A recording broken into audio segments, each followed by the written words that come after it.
Hi guys, Howzit? Welcome trek amol to my Afrikaans speaking followers. Welcome back to everyone else. On a video that I wanted to make, I had seen this article from the New Zealand Herald this week talking about 5 years of life without South Africa and Super Rugby. And I mean, it's kind of the article goes into Super Rugby as it is now, but it really just got me to thinking here. Um, Let's talk about that last year that we were all involved. Obviously, 2020, it was Super Rugby Unlocked, where it was just the South African teams only. Let's talk about the year 2019. And obviously, that was the year Springboks lifted the Rugby World Cup title high, their first of two back to back trophies. And before I even got into this video, I was like, what jersey am I going to put on? Am I going to wear a Chiefs jersey? Do I wear the throwback Crusaders jersey? You know what? I just said, screw it. We'll go with the Super Rugby edition Bulls jersey. Sorry, all my Lions, Sharks, and Stormers fans. I just had to keep it real. Had to do the throwback here, and obviously, you can Google it. We all know who won. This was during the height of the Scott Robertson, Razor Robertson era with the Crusaders. They obviously held the trophy high, a rising victorious over the Jaguares. But let's take a look at everything throughout the season. Let's look at the final standings, top try scorers, and even some of these rosters, man, because it's like it doesn't seem like it was that long ago, but yeah, man. 2019 was 6 years ago, man. So we'll go ahead and start off the top of it. Obviously, the top of the table with an 11-3-2 record was the Crusaders, the eventual champions of the league. Second place with 11-0-5 was the Jaguares. It was their unfortunately it was to be their last season in Super Rugby, much like the South African teams. But there's rumors of them coming back all the time. I'm not buying it, but because it just logistically doesn't make sense for them. The Brumbies came in third at 10-0-6. The Hurricanes were in fourth at 12-1-3. The highest finishing South African side were the Bulls at 8-2-6, followed by the Sharks at 7-1-8. The Chiefs of Waikato, that's my Super Rugby team right now, at 7-2-7. The Landers right behind them at 6-3-7. The Lions in ninth, just missing the playoffs with an 8-8 record. The Stormers with a 7-1-8 record. The Rebels with a 7-0-9 record. Yeah, they don't exist anymore. The Waratahs was at 6-10. The Blues at 5-1-10. Yes, they won the Super Rugby Championship a year ago, and I don't think they're going to do it this year. The Reds at 6-0-10, and then yes, the Sunwolves. Like, look, they were never good, and it was going to be their last season regardless. Um, but damn, those Sunwolves jerseys were really nice. I never saw a bad Sunwolves jersey, but yeah, the team was absolutely terrible. As far as the conferences went, the Brumbies were at the top of the Australian conference. The Crusaders were at the top. Blues were at the bottom. Obviously, the Jaguares were at the top of the South African conference, with the Stormers being at the very bottom. Now, as far as the postseason went, obviously we had two South African sides qualify for the postseason. Unfortunately, they didn't make it out of the first round. The Crusaders knocked out the Highlanders 38-14 at Christchurch. The Hurricanes knocked out the Bulls 35-28 in Wellington. The Jaguares knocked out the Chiefs 21-16 in Buenos Aires. And in Canberra, the Brumbies knocked out the Sharks 38-13. I remember that game. That was pretty nasty. The Crusaders are able to knock off the Hurricanes a week later in Christchurch by a score of 30-26. And the Jaguares absolutely all over the Brumbies in Buenos Aires 39-7. And then the final July 6th or 6th of July 2019, Christchurch Crusaders beat the Jaguares by a final score of 19-3. The leading scorers that year, something that was very, very interesting to me. So the top try scorers in 2019, um, I guess after he's done pushing women down to the ground, Sevu Reese with 15 tries. Lumape for the Hurricanes and Gane Lumape for the Hurricanes had 13 tries.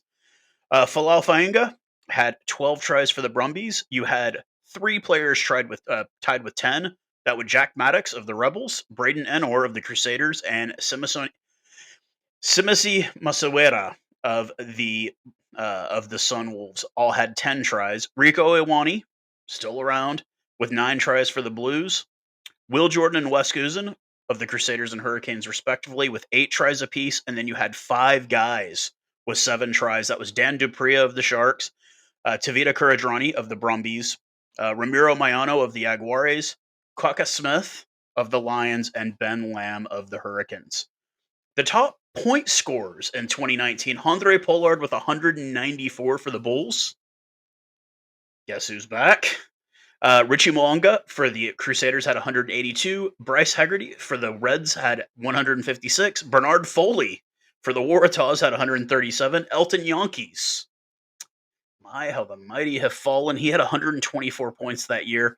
Joaquin Diaz Bonilla had 119 for the Jaguares. Bowden Barrett, the current Blue, former Hurricane, had 118. That son of a bitch, that terrorist Quade Santini Cooper, had 116 for the Rebels. Josh Ioane, currently playing for Connacht, had 114 for the Landers. And Christian Lailafano, currently of RFC LA, had 113 for the Brumbies. Crazy, crazy names. Some of these are going to be going through that. And let's take a look at some of the interesting names on the South African sides. I'm not going to do anyone else. But some of these names are going to... The Bulls, we had Skalk Brits, we had Lud de Hager, obviously Grobler, Johan Grobler. You had Jason Jenkins. Oh, man. Trevor Nakane was still a Bull at the time. Ellie Snyman, Arhe Snyman, Ron Steenkamp, Marco van Staden, obviously he's still there. Dwayne Vermeulen before he retired. Jaco Visagie. You had some guys that didn't dress but were on the roster. Nobody really of major notice. Warwick Gallant, Cornel Hendricks, obviously Jesse Creel, Manny Libach, Ambrose Papier. Andre Pollard is back next year for the Bulls. Devon Rousseau, Roscoe Speckman, Jade Stigling, I think he plays here. Andre Warner definitely plays here, plays for Houston with his former coach, Pote Humon, who is in Houston now. Stedman Hans, he didn't play that year. Duncan Matthews, Chris Smith. It's so crazy. This was Pote Humon at the time in 2019. Then we make it down to the Lions squad, and that one's the big one. All of them had some pretty big changes, but some of these, like especially the Lions, obviously some of the bigger names you had there at the time, Reno Hurst, who plays for Seattle in Major League Rugby here, Quagga Smith, Malcolm Marks, Marvin Ori, Dylan Smith, Vincent Shatuka, oh man, James Venter, Ruan Furmack, Warren Whiteley, God, this PJ Steenkamp, Andres Kotsia in the back. You had Cornbrick, you had Crongy, you had Deonte was there at the time. Courtnall Scozen was there at the time. Obviously, Elton Yankees was there. Gianni Lombard is still there. God, man, there's just so many names. Morne Vandenberg, obviously still there. Wayne Vanderbonk, Lawrence Vanderskiff. I want to say he's playing in Houston now.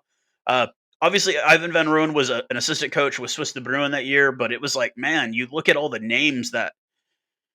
And it's still happening, unfortunately, for the Lions. Edwill Vandemerva will be moving to the Sharks next year. I feel sorry. It's bad. You go to the Sharks, obviously at that time coached by Robert Dupria. He's now in the Premiership with all the Dupria boys. But, I mean, you had Buthelezi there, who's still there, Dan Dupria, Jean-Luc Dupria, Thomas Dutoy, currently playing in Britain and England. Beast was there. God, yeah, he retired that year. Dylan Richardson, obviously still there. Akker van der Merwe, now the Bull.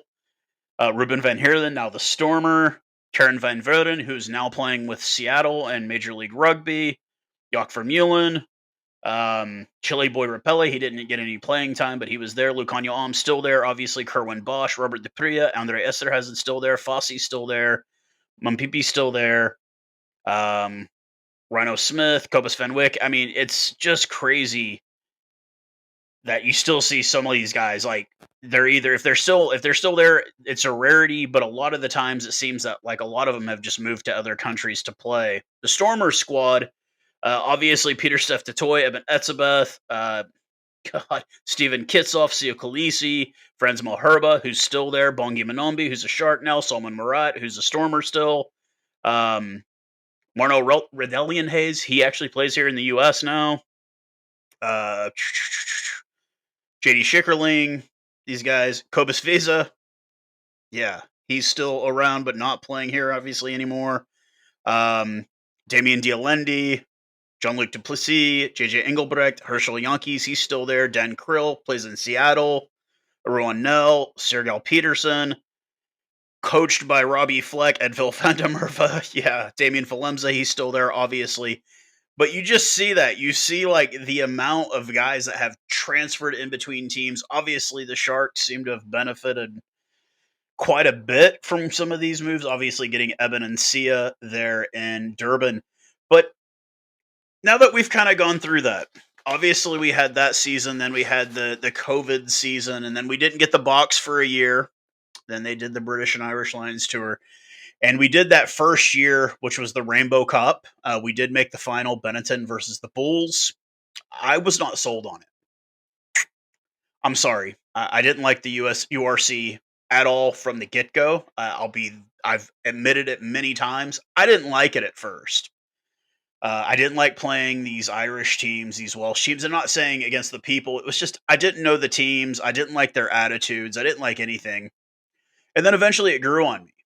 Now I love the URC. I still have a hard time getting into the Champions and Challenge Cups just because I don't think South African teams should be participating in those tournaments. And you might be like, oh, why do you think that? Is it because they don't win? No, because it's hard when you have to fly 12 and a half hours.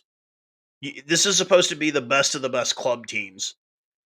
It's hard. 12 and a half hours is hard on the body, the team. It's hard to travel. Obviously, we saw the Lions absolutely. We knew they were going to lose to Edinburgh. We knew that was going to happen today. There was no question.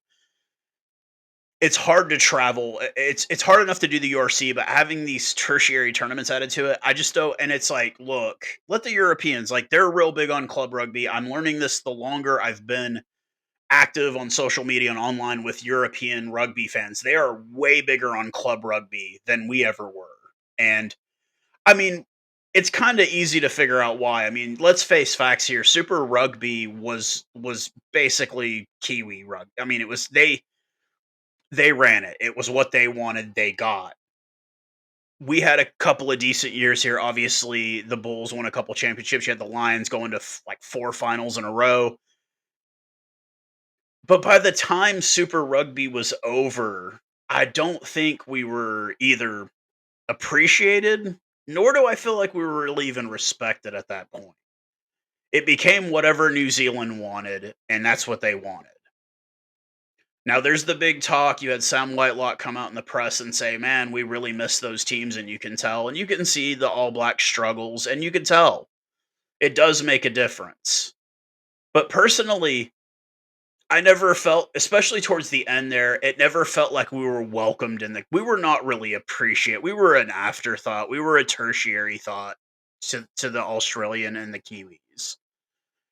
We were just that team that was far away. We didn't play in the best stadiums at the time, et cetera, that kind of thing. And for as much as the banter is pretty hardcore between us and the Irish and the Welsh and the Scottish, not so much the Italians, I at least feel like we're appreciated. I feel like as much as the Irish, like we saw it this last weekend with the Leinster development squad beating the Sharks, that's a coaching issue. That's not a that's a coaching issue. Plumtree, Futsek, you're out. You've overstayed your welcome. You're not good. You're not a good coach. Johan Ackerman, put your hand up, bro. Do your thing. Come on, Johan. We saw what you did for the Lions. Go do it for the Sharks. You know he's gonna gut the roster though, so I don't think that's gonna happen. But even for all that shit, like their fans, like, no, we're glad you're in this competition. They still bitch and moan about the travel like everyone else does. And I mean, we did it in Super Rugby too, but it was like there was a rumor a few months back that the Premiership had met with URC and wanted to take the 4 South African, the 2 Scottish, and the Welsh teams. And the Irish fans were overwhelmingly like, no, no. You're taking South Africa too. And like that to me right there was like the level of respect that I don't think we ever got in Super Rugby for clubs. The Irish teams, as much as they like to talk shit and talk cuck and everything like that, the Irish fans love having our teams in the competition. I think it's made the competition better. It's made it, to me, what Super Rugby was at peak. You've got a Crusaders in Leinster. It's the payroll team, basically. You've got bad teams. See the Welsh sides. See Zebra Parma. Or this year, you can, at the second half of the season, kind of say the Lions too. But there's a level of respect there. I mean, we're getting our star players back. Obviously, Andre Pollard has re-signed with the Bulls, and I don't think that would have happened in Super Rugby, but I think it's happening in the URC. While the Premiership and the French, clubs, they all kind of look at like, hey, they stick their nose up at it. The reality is that like to me, the most diverse competition in club rugby in the entire planet is the URC. You get every style of rugby. You get all the styles. You get the fast and flashy stuff. You get the hard defensive stuff. And the URC to me feels like they appreciate us for it. So at the end of it all, do I miss Super Rugby? I kind of do at times. I miss being able to play the Chiefs and the Blues and the Hurricanes and the Crusaders and the Landers. I don't really miss the Aussie teams because I just never really cared for them. I miss the Jaguares. That was fun, especially when they finally got their feet on the ground the last couple of seasons in Super Rugby and were a pretty decent side. But I don't miss feeling like the redheaded stepchild. And that's exactly how I felt towards the end with Super Rugby. Like we weren't really respected and they acted like they didn't need us. Well, 5 years have gone by and the results are in the proof is in the pudding, as they say. Super Rugby is constantly talking about we need to add South African teams. And the URC has welcomed us with open arms, treated us as equals, and given us a fair shot. While we might be 12 and a half hours on a flight away, we are very welcomed and we are very needed in the URC. And that was something that I think wore off for Super Rugby for us many years before we finally left the competition. The fact of the matter was that Super Rugby became whatever New Zealand wanted. And whatever we wanted, they didn't give a shit. And that's the fact. When it came to closing teams down, New Zealand didn't talk about closing a single one down. They made Australia and they made South Africa do it. It was whatever New Zealand wanted in Super Rugby. Well, Super Rugby, New Zealand, you laid your bed. You see your competition struggling. Richie Mo'unga is not coming back. He signed a long-term contract in Japan. There were scuttlebutt about changing the eligibility rules. Razor Robertson went back on it a couple of weeks ago. The fact that you can't pay big contracts, you are going to continually lose players. It's just a matter of time. The All Blacks that dominated the rugby world from 2011 to 2017 don't exist anymore. While the allure of that black jersey will always remain, the allure of Super Rugby was gone out the window ages ago. It's no longer the premier competition in the world. And to me, it's getting to be down to its last legs. You lost a team this offseason, you'll probably lose another one next year. Will you add a team? Time will only tell. The rumors are always swirling. They've talked about bringing the Jaguares back. I don't think that's financially feasible. It's too far away. And if you look at the economy of Argentina, they just simply couldn't afford it. Those guys are making better money playing in Europe than they ever could playing in Argentina. And that's just it. That's it. Do I miss Super Rugby sometimes? Do we need Super Rugby? No. Now, if the Cheetahs decided to do it and if they tried to bring back the Southern Kings, I'd be okay with that. You go play in Super Rugby. But when it comes to our four big sides, the Sharks, Lions, Stormers, and Bulls, they have a home, and they have a home that they're appreciated in. And that's what I like about the URC. Thank you guys for watching. Subscribe if you like what you hear. Leave comments, give me that thumbs up, hit that bell notification icon so you know whenever I upload videos. I really do appreciate you guys. My numbers have kind of dwindled at times. I know the content has gotten to be just a lot of lives and chats with other people. You know that stops when international season starts. You guys know me. That's when I live for this game. We're in club season time. It's kind of not as fun to talk about club rugby because I'm a Springbok fan. But I thank you guys for your subscriptions and be safe wherever you're at. Cheers, guys.